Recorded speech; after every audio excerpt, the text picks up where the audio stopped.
School attendance app latest వెర్షన్లో SMC members registration అని చెప్పి ఒక ఆప్షన్ ఎనేబుల్ చేశారు.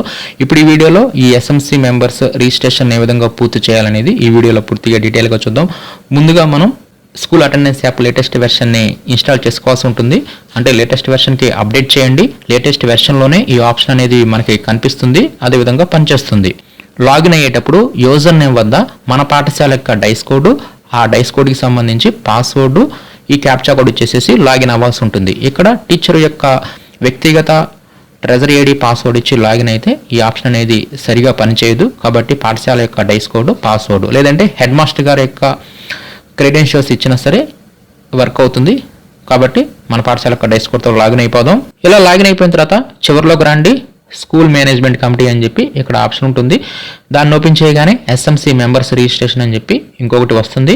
దాని మీద క్లిక్ చేస్తే ఈ విధంగా అడుగుతుంది, ఈజ్ ఎలక్షన్ కండక్టెడ్. ఇక్కడ ఎస్ అని చెప్పి ఇచ్చేసేసి ప్రొసీడ్ మీద క్లిక్ చేస్తాం. నెక్స్ట్ ఈ విధంగా వస్తుంది. ఇవన్నీ మనకి రెడ్ కలర్లో కనిపిస్తున్నాయి కదా. ఇక్కడ అడిగిన ఈ చైర్పర్సన్ కానీ, వైస్ చైర్పర్సన్ కానీ, ఎలక్టెడ్ మెంబర్స్ కానీ, ఎక్స్ అఫీషియల్ మెంబర్స్ కానీ, కోఆప్టెడ్ మెంబర్స్ కానీ, ఈ డేటా మొత్తాన్ని మనం ఎంటర్ చేస్తే ఇవన్నీ గ్రీన్ కలర్లోకి వస్తాయి. ఇక్కడ మనకి గ్రీన్ అంటే రిజిస్టర్డ్, రెడ్ అంటే నాట్ రిజిస్టర్డ్. కాబట్టి ఈ డేటా మొత్తం ఇచ్చేసేయాలి. ఇక్కడ ఎలక్టెడ్ మెంబర్స్ వద్ద పక్కన ప్లస్ సింబల్ కూడా ఉంటుంది.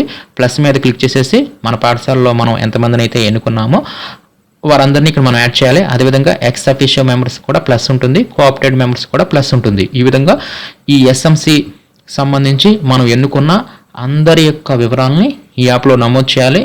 ఈ డేటాని నమోదు చేయడానికి మనం చైర్పర్సన్ మీద క్లిక్ చేయాలి ఫస్ట్. ఈ విధంగా చైర్పర్సన్ మీద క్లిక్ చేస్తే నెక్స్ట్ మనకి ఈ విధంగా ఓపెన్ అవుతుంది. ఈ ఫామ్లో ఏ డేటా అడుగుతున్నారని చూద్దాం. ముందుగా ఇక్కడ నేమ్ ఇవ్వాలి. ఇక్కడ మనం చైర్పర్సన్ని సెలెక్ట్ చేసాం కాబట్టి చైర్పర్సన్ యొక్క నేమ్ ఇవ్వాలి. నెక్స్ట్ ఇక్కడ జెండర్ని ఇక్కడ మనం సెలెక్ట్ చేసుకోవాలి. నెక్స్ట్ ఇక్కడ మొబైల్ నెంబర్ ఇవ్వాలి, అంటే వారి యొక్క మొబైల్ నెంబర్ ఇవ్వాలి చైర్పర్సన్ యొక్క. నెక్స్ట్ ఇక్కడ మనం కమ్యూనిటీని సెలెక్ట్ చేసుకోవాలి. నెక్స్ట్ ఇక్కడ క్లాస్, ఇక్కడ క్లాస్ వద్ద ఆ చైర్పర్సన్ తాలూకు సంబంధించి విద్యార్థి యొక్క తరగతిని ఇక్కడ మనం సెలెక్ట్ చేసుకుంటాము.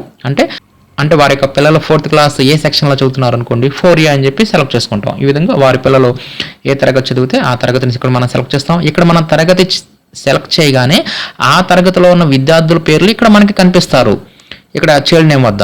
కాబట్టి ఆ చైర్పర్సన్ యొక్క పిల్లవాని యొక్క పేరుని ఇక్కడ మనం సెలెక్ట్ చేసుకోవాలి. ఇక్కడ మనం సెర్చ్ మీద క్లిక్ చేసి అయినా సరే మనం టైప్ చేయవచ్చు. నెక్స్ట్ రిలేషన్ విత్ చైల్డ్, ఇక్కడ మనం ఆ రిలేషన్ కూడా ఇక్కడ మనం సెలెక్ట్ చేసుకోవాలి. ఇక్కడ ఫాదర్ అయితే ఫాదరు, మదర్ అయితే మదరు, గార్డియన్ అయితే గార్డియన్ని ఇక్కడ మనం సెలెక్ట్ చేసుకుంటాము. నెక్స్ట్ ఇక్కడ కేటగిరీని సెలెక్ట్ చేసుకుంటాము. డిస్అడ్వాంటేజ్ గ్రూప్ నుంచి ఎన్నుకున్నామా, వీకర్ సెక్షన్ నుంచా, జనరల్ అనేది ఇక్కడ మనం సెలెక్ట్ చేసుకుంటాము. నెక్స్ట్ ఇక్కడ ఆక్యుపేషన్, నెక్స్ట్ ఇక్కడ మనం ఆక్యుపేషన్ మీద సెలెక్ట్ చేయగానే ఈ విధంగా 4 ఆప్షన్స్ వస్తాయి. ఈ 4టిలో చైర్పర్సన్కి ఏదైతే అప్లికబుల్ అవుతుందో దాన్ని సెలెక్ట్ చేసేయండి. ఇక్కడ ఫస్ట్ వచ్చేసరికి ఎడ్యుకేషనిస్ట్, అంటే విద్యావేత్త అయితే ఈ ఫస్ట్ దాన్ని సెలెక్ట్ చేసుకుంటాము. నెక్స్ట్ ఫిలాంథ్రోపిస్ట్ అంటే పరోపకారి, హెల్పింగ్ నేచరు, ఈ సెకండ్ ఆప్షను. నెక్స్ట్ స్వచ్ఛంద సంస్థకి సంబంధించి అయితే 3వది. నెక్స్ట్ 4వది వచ్చేసరికి పూర్వ విద్యార్థి అయితే ఈ 4వది. ఈ విధంగా ఇక్కడ ఇచ్చిన వాటిల్లో మనం ఏదో ఒకటి కంపల్సరీగా మనం సెలెక్ట్ చేయాల్సి ఉంటుంది. నెక్స్ట్ ఇక్కడ అడ్రస్ వద్ద అడ్రస్ని ఇక్కడ మనం టైప్ చేస్తాము. నెక్స్ట్ ఇక్కడ ఎడ్యుకేషన్ క్వాలిఫికేషన్, ఇక్కడ ఆ చైర్పర్సన్ కనుక అన్ఎడ్యుకేటెడ్ అయితే అన్ఎడ్యుకేటెడ్, బిలో 7th అయితే 7th, బిలో 10th అయితే 10th class, under graduation, PG, ఈ విధంగా ఏదైతే ఆ చైర్పర్సన్కి అప్లికబుల్ అవుతుందో దానిని ఇక్కడ మనం సెలెక్ట్ చేసుకోవాలి. నెక్స్ట్ ఫైనల్గా ఈ డేటా మొత్తం ఇచ్చిన తర్వాత సబ్మిట్ మీద క్లిక్ చేస్తూ ఉంటుంది. ఇలా మనం సబ్మిట్ మీద క్లిక్ చేయగానే సబ్మిటెడ్ సక్సెస్ఫుల్ అని చెప్పి ఈ విధంగా గ్రీన్ కలర్లో టిక్ మార్క్ చూపిస్తుంది. నెక్స్ట్ మరలా మనం బ్యాక్కి వస్తే ఈ విధంగా చైర్పర్సన్ వివరాలు ఇచ్చాం కాబట్టి గ్రీన్ కలర్లోకి మారింది. నెక్స్ట్ ఇదే విధంగా వైస్ చైర్పర్సన్ యొక్క వివరాలను కూడా ఇవ్వాల్సి ఉంటుంది. సేమ్ ఇదే డేటా అనమాట. నెక్స్ట్ ఎలక్టెడ్ మెంబర్స్, ఇక్కడ మన పాఠశాలలో మనం ఎంతమందిని అయితే ఈ మెంబర్స్ని ఎన్నుకున్నామో వారందరి యొక్క వివరాలను ఇక్కడ మనం ఇవ్వాల్సి ఉంటుంది. సేమ్ ఇందాక ఏ ఫామ్ అయితే ఉందో ఇక్కడ కూడా సేమ్ అదే డేటా అందరికీ ఇదే అందరికీ ఇదే డేటా ఇస్తే సరిపోతుంది, ఎలాంటి మార్పులు లేవు. ఇక్కడ మనం ఎలక్టెడ్ మెంబర్స్ వద్ద ఈ మెంబర్స్ని డేటా ఇచ్చేటప్పుడు ఇక్కడ కంపల్సరీగా వారు అంటే వారి యొక్క పిల్లలు ఏ తరగతికి చెందినవారో ఆ తరగతిని మనం కరెక్ట్గా సెలెక్ట్ చేసుకోవాలి. అదేవిధంగా ఆ విద్యార్థి పేరుని కూడా ఇక్కడ మనం కరెక్ట్గా సెలెక్ట్ చేసుకోవాల్సి ఉంటుంది. ఇక్కడ ఎలక్టెడ్ మెంబర్స్ వద్ద ఒకరి యొక్క డేటా ఇచ్చిన తర్వాత నెక్స్ట్ ఇంకొకరివి ఇవ్వడానికి ఇక్కడ మనం ప్లస్ మీద క్లిక్ చేస్తే ఇంకొక మెంబర్ అనేది ఓపెన్ అవడం జరుగుతుంది. సపోజ్ ఇక్కడ నేను ఎలక్టెడ్ మెంబర్స్ వద్ద ఒకరి యొక్క పేరు ఇచ్చాను. తర్వాత ఇంకొకరికి ఇవ్వడానికి ఇక్కడ మనం ప్లస్ మీద క్లిక్ చేస్తే ఇంకొకరి యొక్క డేటా అడుగుతుంది. ఆ డేటా ఇచ్చి సబ్మిట్ చేయగానే వారి పేరు కూడా ఇక్కడ మనకి యాడ్ అవడం జరుగుతుంది. ఈ విధంగా ప్లస్ మీద క్లిక్ చేసేసి మనం ఎంతమంది మెంబర్స్ అయినా సరే ఇక్కడ మనం యాడ్ చేసుకోవచ్చు. Next ex officio members. దీంట్లో ఇక్కడ మనల్ని డిజిగ్నేషన్ అడుగుతుంది. స్టార్టింగ్లో డిజిగ్నేషన్ వద్ద హెడ్ మాస్టరా, లేదంటే టీచరా, లేదంటే వార్డ్ మెంబరా, లేదంటే అంగన్వాడీ వర్కరా, ఏఎన్ఎం, లేదంటే ప్రెసిడెంట్ ఆఫ్ మహిళా సమాఖ్యాన. ఈ విధంగా డిజిగ్నేషన్ని అంటే ఎవరి యొక్క వివరాలు అయితే ఇస్తున్నామో, అంటే హెడ్ మాస్టర్ యొక్క వివరాలు ఇస్తున్నాం అనుకోండి, హెడ్ మాస్టర్ అని చెప్పి డిజిగ్నేషన్ సెలెక్ట్ చేస్తాం.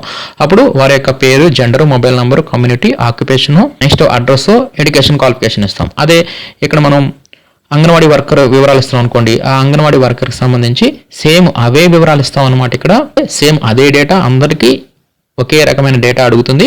కాకపోతే ఇక్కడ డిజిగ్నేషన్ మనం కరెక్ట్గా సెలెక్ట్ చేసుకొని మనం ఎంతమంది ఎక్స్ అఫీషియల్ మెంబర్స్ని ఎన్నుకున్నామో వారందరినీ ఇక్కడ మనం ఆ డేటా మొత్తం ఇచ్చేసేయాలి. ఇక్కడ ఒకరి యొక్క వివరాలు ఇచ్చిన తర్వాత నెక్స్ట్ ఇంకొకరికి ఇవ్వడానికి ఇక్కడ ప్లస్ ఉంది కదా, దీని మీద క్లిక్ చేస్తే నెక్స్ట్ ఇంకొకరి యొక్క డేటా అనేది ఇక్కడ మనకి యాడ్ అవుతుంది. అదేవిధంగా కోఆప్టెడ్ మెంబర్స్, ఇది కూడా అంతే అనమాట. సేమ్ ఇక్కడ కోఆప్టెడ్ మెంబర్స్ వద్ద డిజిగ్నేషన్ వద్ద కోఆప్టెడ్ మెంబర్ 1 అని చెప్పి ముందు ఇస్తాము. ఇచ్చేసేసి ఒకరి యొక్క వివరాలు ఇచ్చేసేస్తాము. ఇక్కడ కూడా సేమ్ ఒకటే డేటా అనమాట, ఇందాక చూపించిన అదే ఫాము.